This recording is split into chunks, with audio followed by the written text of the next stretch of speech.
3 Count Thursday is sponsored by Arena Eats. Log on to the website arenaeats.app, that's arenaeats.app, for the ultimate fan experience. At your favorite sports venue, Arena Eats mobile app, pre-order, express pickup, and in-seat delivery. How do you place your order?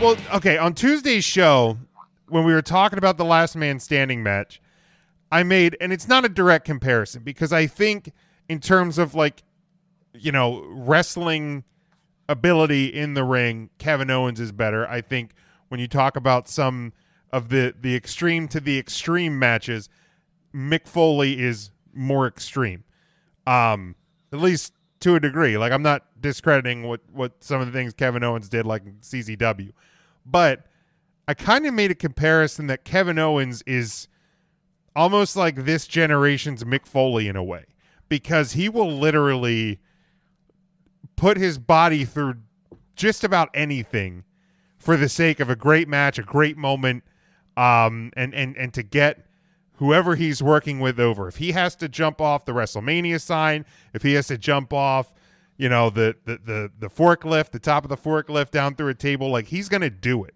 And like, that's kind of like what Mick Foley always kind of did. And they're both bigger guys.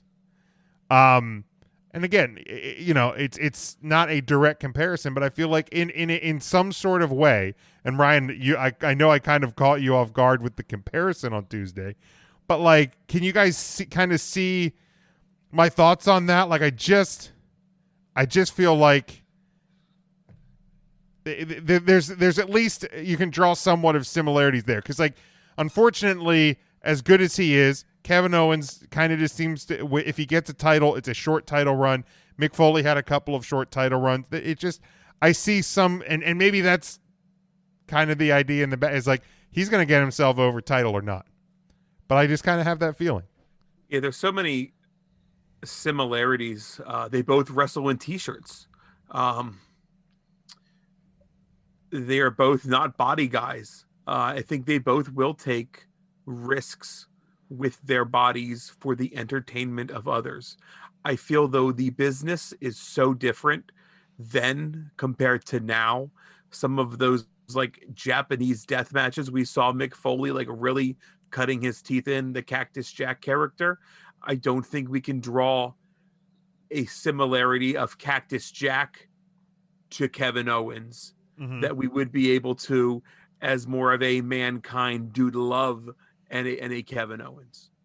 So I feel it's hard to, because the business has changed so much so quick. Yeah. Okay. Anybody else? Any thoughts on it? Well, Kevin Owens has 2 ears yet too, doesn't he?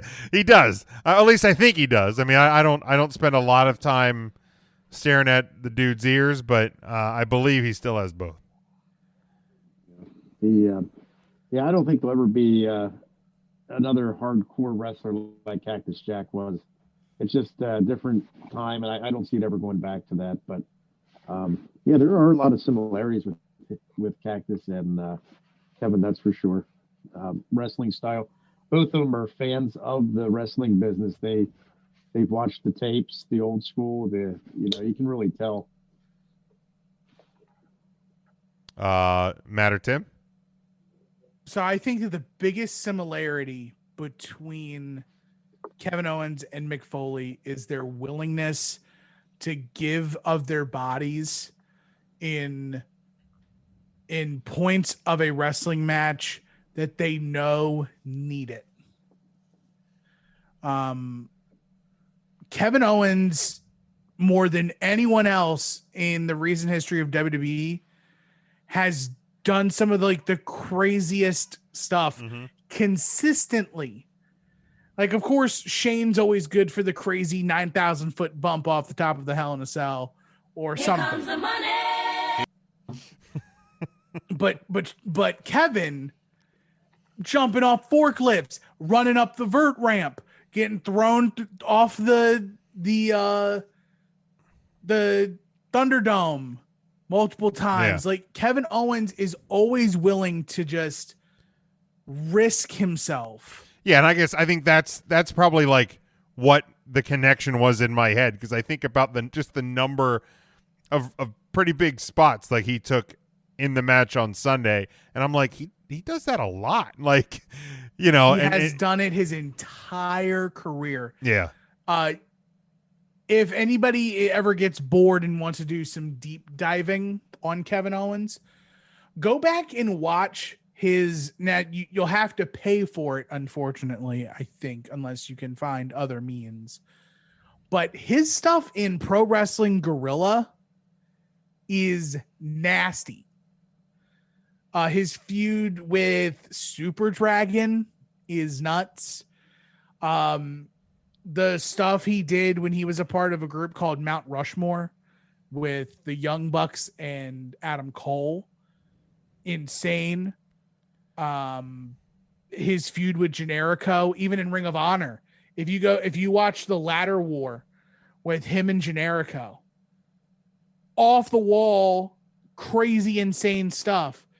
And Kevin Owens is a unique breed of wrestler where he can do the brawling hardcore style and give you the wrestling classic. Both. And there's not many people that can do that anymore. Like, as long as Kevin's body can keep doing it, I'm here for it. Obviously, the older you get, people have heard the phrase bump card before. Right. You have a certain number. It's kind of like boxers and their punch number. How many times can you get knocked out before eventually you're slurring your words and you become punch drunk and you can't do anything else? Right. What's the number on KO? And I hope we're far, far away from that. Oh, definitely. But I hope so. Also, we need to be at the point in 2021 where we give people their flowers before they're dead. Like, we need to respect the people that are actually doing it now and give it to them now, because if we wait too long, either they're going to do something so horrible that we have to erase them from history, or they're dead and they can't do it anymore. Right. Appreciate them in the moment. Yeah. Yeah. No doubt. Kevin is a mold breaker. No doubt. Matt, your thoughts? Yeah, I can see it on the selling. I appreciate what Owens does for that, because I think that's kind of, what makes his matches so memorable is just that he's willing and able to do that. I don't know that we'll ever see anyone get to the level that Foley did, but Owens is certainly close. And I'd say that's a fair comparison. Yeah. It wasn't a definite, because there are, like I said, there are not glaring, but there are definite differences between Mick Foley and Kevin Owens. But it just something we were talking about the match on Sunday. It just kind of connected with me. There's a clip real quick on YouTube. It's for one of the Kevin Owens, or I guess it would have Steen before he signed with the WWE, one of his shoots about the Iron Man Championship when he dropped the belt to Lufisto. And it was at Combat Zone Wrestling. And it's just Kevin Owens retelling the story of the booker at the time, kind of going over the match with him, and Steen was there and Generico was there. And it's really funny. Lufisto's name comes up a couple times, but he said he was always willing to do the hardcore stuff, just not glass. So, he does have some hardcore stuff under for sure, but check that out. It's a fun video, and just kind of gives you a bit maybe of behind the scenes of what it was like in CZW at that time. Yeah, definitely.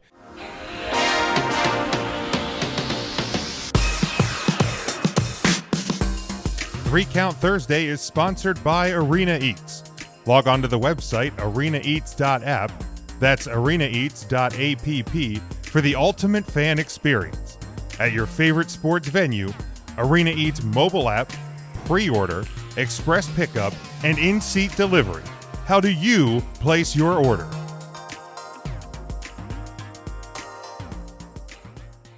Then the other thing, obviously, before we get to know your bro, we've seen the AEW Impact partnership. Last night, Kenta came out at the end, attacked Jon Moxley at the end of AEW Dynamite, and now today, word is that they've kind of put aside the differences, whatever was causing the rift to not work together between AEW and New Japan. That situation has been resolved. Also announced today, New Japan has a deal with Roku, with the Roku channel to have a weekly program on the Roku channel in the US, the UK, and Canada. New Japan content coming. I've never been shy that I'm not the biggest New Japan fan. I mean, we've gotten a couple of Wrestle Kingdoms, and as good as the wrestling is, just the way that their show is presented versus the way American sports entertainment is presented, it's a very different thing for me. Like, I can watch matches and appreciate matches, but I struggle to watch a whole show. Look, I'll say a similar thing to what I said when the Impact partnership with AEW came to be. Like, the more eyes that can get on more product and companies working together, it's not a bad thing. It is absolutely a great thing.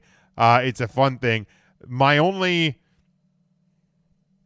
fear, concern, thing I'm gonna kind of watch for is, over the last couple of weeks since the AEW Impact partnership, I feel like there's been a lot of focus on both sides, on Impact's product of AEW guys when they show up there and vice versa.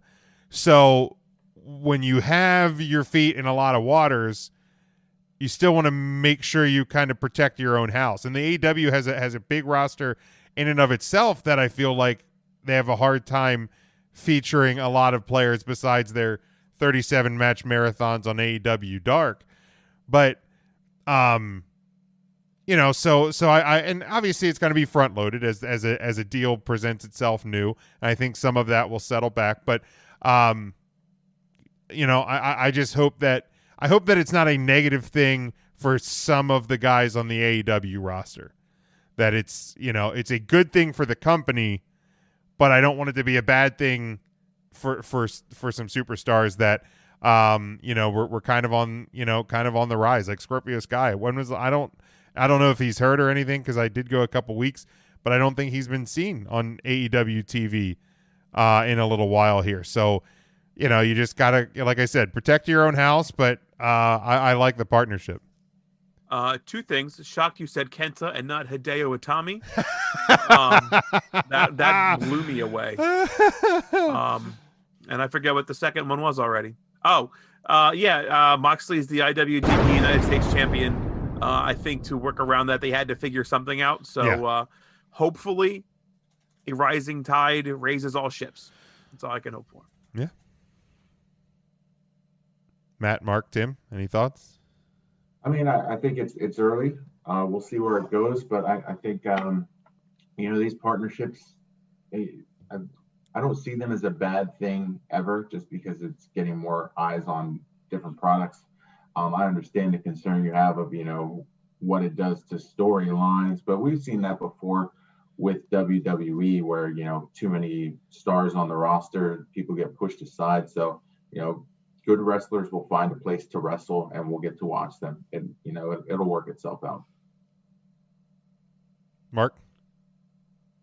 I like it a lot. More eyes on the wrestling, like you said. I'm not a huge New Japan fan. I do watch it from time to time, but this will definitely get my interest in that company again, that's for sure.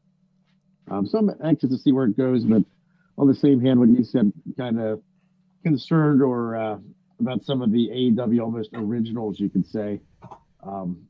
See what happens to them. Hopefully, they still get the television time and the exposure, but it's definitely going to be overshadowed by some of the New Japan wrestlers now. But we'll see what happens. I really do like the partnership. I think it'll be a positive thing.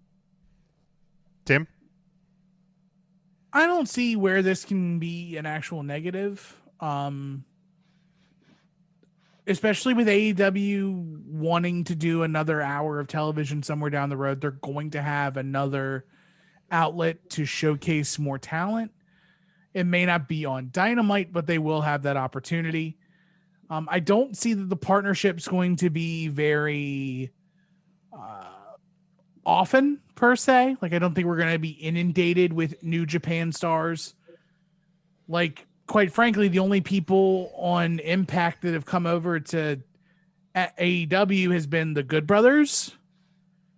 And the only one from New Japan is Kenta at this point. I think this is more opening the door for the future. Sure. In sending people over to Japan who have that want or desire, like Kenny Omega, like the Young Bucks probably, like John Moxley. Mm-hmm. It's going to be a way for that. And also Eddie Kingston. Eddie Kingston has wanted to wrestle in New Japan forever. And now that door is wide open. With the Roku deal too, I mean, it's a big win for wrestling across the board. Roku's not the only application that's getting more wrestling on it. Free Pluto TV just announced their pro wrestling channel, and included in that is a partnership with independentwrestling.tv, where some content from Beyond Wrestling and a couple other major independents in the world or in the United States today are going to be featured on that pro wrestling channel, which is free to anyone on go to pluto.tv. You can watch it on your browser. You can go to any other application as well and watch that live. So I'm telling you, technology is a great thing for wrestling. And so too is the partnership with AEW and New Japan. Yeah, and like I said, like it's not. I'm not automatically saying like they're gonna forget about guys. It's just one thing that I thought today, because it's been in the last month and a half that you've had two partnerships with other companies that I'm just like, I just hope that it doesn't have a negative impact on certain talent, but yeah, good things all around. I think it's a great deal, and honestly, right now, unless probably you have talent that's New Japan talent that's in the country, or like there's probably not a whole lot of international travel happening at the moment. So that may be a thing that hinders, a free flowing market, if you will, right now. So, but yeah, great deal for both companies.